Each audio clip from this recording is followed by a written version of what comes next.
Welcome to your weekly edition of me, James, in his new spectacles, talking to you about the new coffee release at Blending Room, which this week is Murambi Hill. It's a washed Red Bourbon from Burundi. In these videos, I'll describe to you how I roasted this batch. I'll then do a tasting, and I'll also give forward some suggestions about how we can brew it. Now, last week it took me 8.5 minutes to describe the Los Naranjos, and I really want to do this in 5. Small amounts of time, lots amount of information, so let's get into it. This was brought to us by Omwani Coffee Importers based in York. It's not too far from us here in Hull. Dave Burton is the buyer, the person I communicate with, and he used to be a roaster, which is good because when you're on a cupping table, you can talk about how you can roast profile, and that's really great. Now, talking about profiling, let's dig into this roast profile. With washed coffees from Northeast Africa, I always want to try to accentuate the fruit characteristics inside of the coffee. So I like to go hard and fast with the roast profile. This is the first of the 5 Burundis that I've had that I've attempted to do the pyramid heat application, or as far as I can recollect.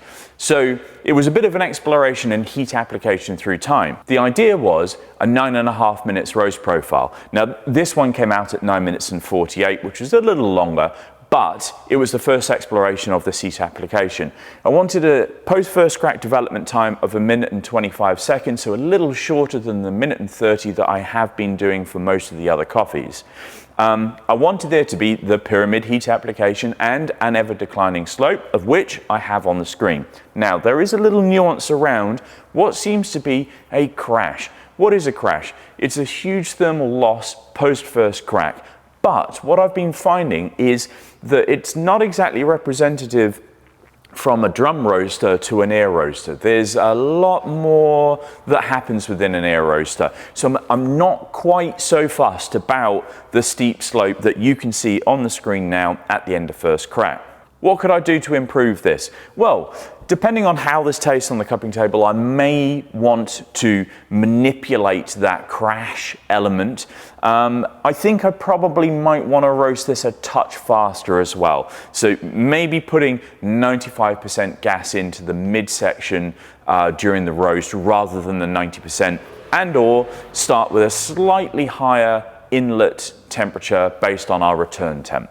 All in all, I was pretty happy with how the roast progressed. Like I said, there are going to be a couple of things that I will do in the end, but let's get into the tasting. Tasting coffee requires your nose and your palate.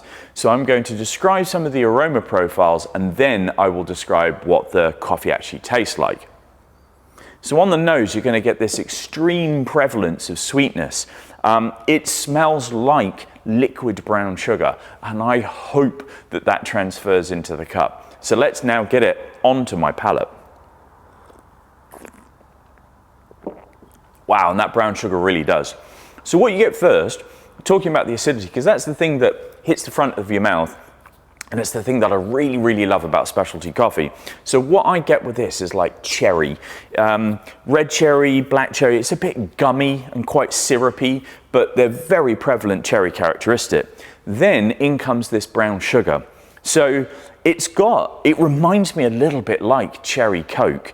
I haven't had cherry Coke for a long period of time because it's really bad for you, but my sister drinks a lot of it. Anyway, that's a different story for another day. Cherry Coke is the thing. There's a touch of cocoa nibs in there as well, but it's predominantly sweet brown sugar and this red, delicious sweet stone fruit as well.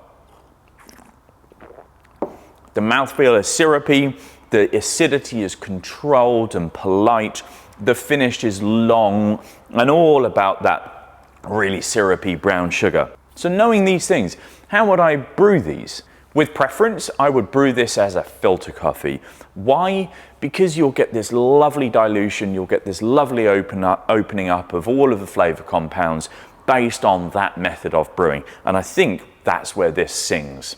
Beyond that, I would next go with a cafetiere or a full immersion brew that would really accentuate the brown sugar and the syrupy complexity of the coffee. So if you like coffees with body and sweetness, maybe choose that one. I would also give this a go as an espresso. There is acidity, but it's quite refined. It's going to be there in your cup, but it'll be super well balanced by that brown sugar characteristic.